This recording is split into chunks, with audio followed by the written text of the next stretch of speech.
This is the 5th lesson in statistics, our last section, which is on the normal distribution. This section puts everything together. The normal distribution understands the distinction between discrete and continuous random variables, understanding the properties of a normal curve, using a table of standard normal curve areas, and interpreting the normal curve areas in several ways. A random variable that can take on only certain fixed values is called a discrete random variable, versus a variable whose values are not restricted in this way is a continuous random variable.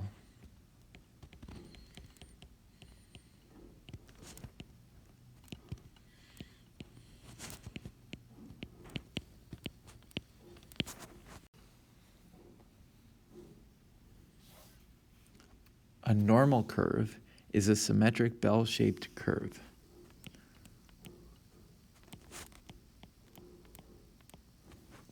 Any random variable whose graph has this characteristic shape is said to have a normal distribution.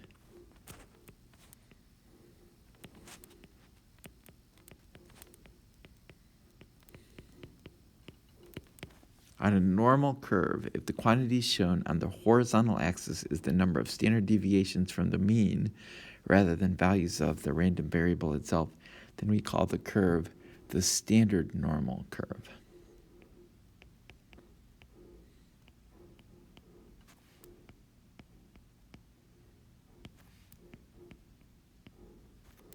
So explaining, all of these curves, A, B, C, and S, all are normal curves. They're all bell-shaped, and they all have that symmetric distribution. But only S, so only this one right here, only this curve, is the standard normal curve, because it has a mean of 0 and a standard deviation of 1. Properties of normal curves. The graph of a normal curve is bell-shaped and symmetric about a vertical line through its center. The mean, the median, and the mode of a normal curve are all equal and occur at the center of the distribution. Here's an empirical rule, or a rule of thumb. About 68% of all data values of a normal curve lie within 1 standard deviation of the mean in both directions, and about 95% within 2 standard deviations, and about 99.7% within 3 standard deviations. Okay, so seeing a picture of this, here's 1 standard deviation, but in both directions. So 68% of the data would fall in this curve area right in between these 2 lines. That would all fall right in here. That's 68%. But then 95% on this wider, and 99.7% on both of these. This is a tail that'll extend out infinitely, getting closer to the axes without actually fully hitting it. So that's an asymptote.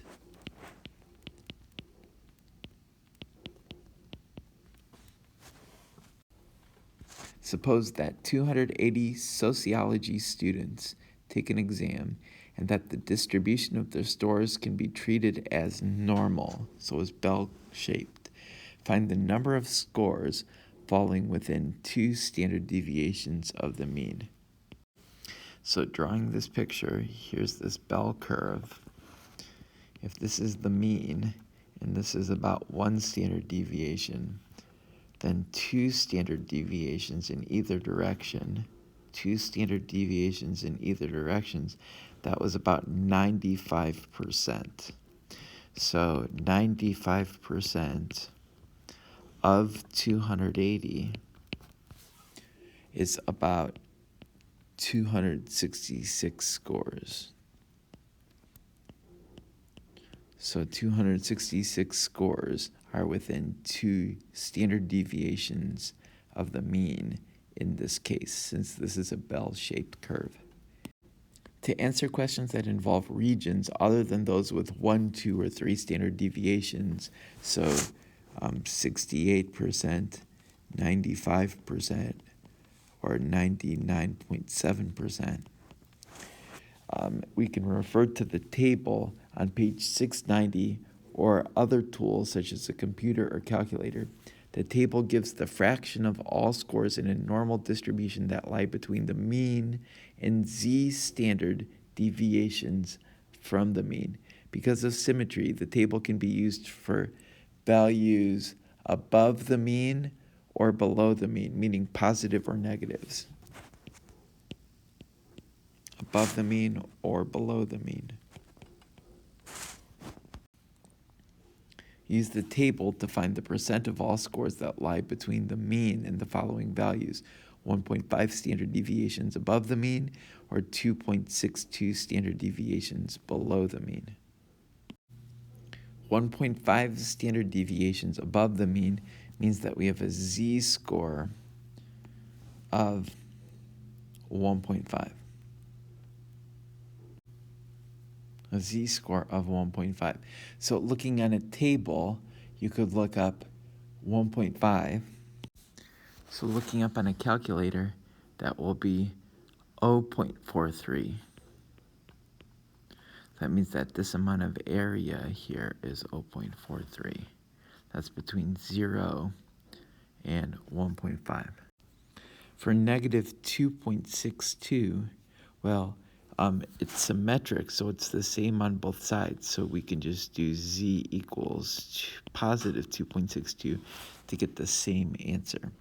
So going 0 to 2.62, that'll be 0.4956. For this particular problem, from z equals negative 1.7 to 2.55, well, on the table I can do positive 1.7, which is 0.4554. And then I can do 2.55, which is 0.4946.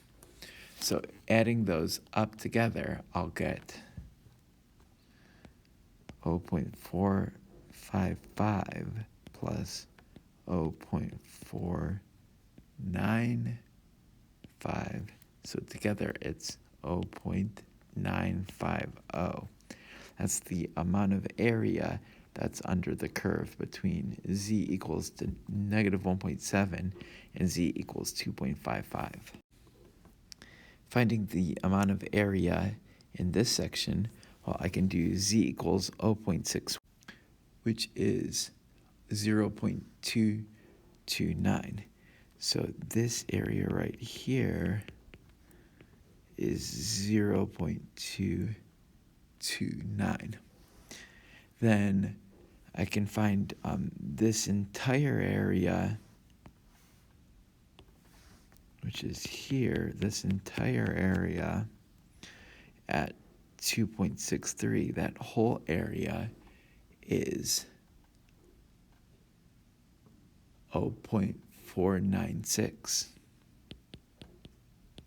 So now subtracting 0.496 minus 0.229, I get 0.267. So that's the missing area, which is right just in that region right there. So by subtracting, I can get that area.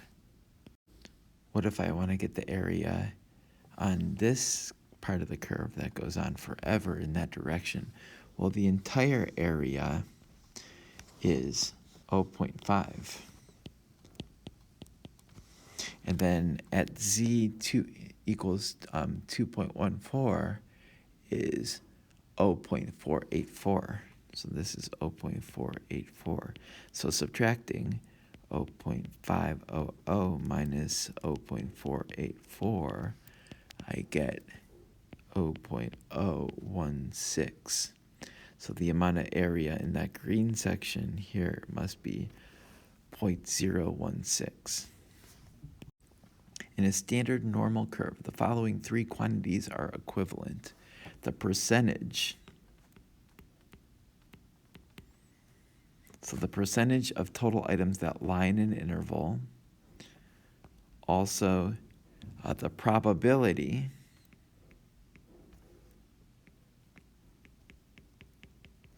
of a randomly chosen item lying in an interval, and the area under the normal curve along an interval. So when we were calculating out those areas, we were also calculating out the percentage of total items that lie in that interval and the probability of that happening. All of those are the same. The volumes of soda bottles from a small company are distributed normally with a mean of 12 ounces and a standard deviation of 0.15 ounce. If one bottle is randomly selected, what's the probability that it will have more than 12.33 ounces? Okay, so first detail in this question is that this is distributed normally. Okay, and then we're looking for, so a mean of 12 ounces, and we're looking at a position of 12.33. So let's calculate out our z value of 12 minus 12.33. And we're dividing that by the standard deviation, which is 0.15. So calculating out z, then we'll get 2.2. And it really should be 12.33 minus 12, finding the difference between them, in which case that's why our z value is positive. Z is at 2.2. The probability then is equal to the area above 2.2. Probability of having more than 12.33 ounces. So if we draw out this normal curve, then assuming that this is 0 right here, we're at a z value of 2.2. So we're looking for this area that's more than 12.3, the area that's under the curve right there. That's the probability, because probability is the same as the area. Okay, so figuring this out, if we figure out the area that's under this section at 2.2 standard deviations away from the mean, then that is 0.486. And this whole thing is half. That's all 0.5, because there's another 0.5 on this section for it all to add up to a probability of 1 or 100%. Okay, so there's 0.5 on each side. That means that the probability that we want, which is right under here, that will be 0.5 minus 0.486. So 0.5 minus 0.486 is 0.014, which is about 1.4%. So 1.4% of the bottles would have more than 12.33 ounces of soda in it. In this problem, assuming a normal distribution, find the z value meeting the condition that 39% of the area is to the right of z.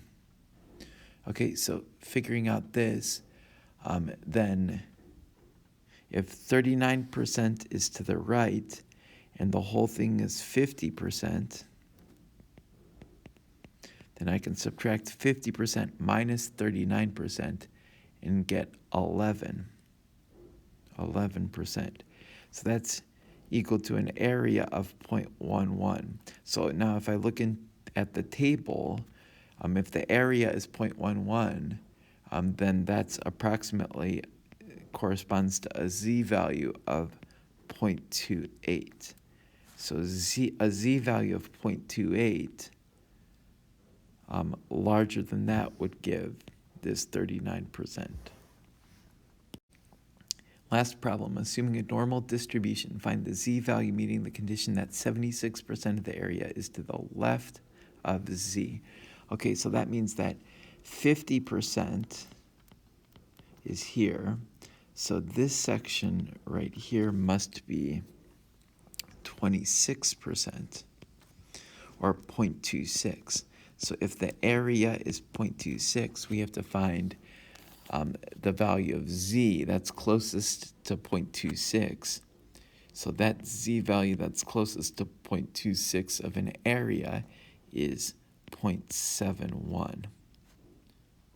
So the z value is 0.71.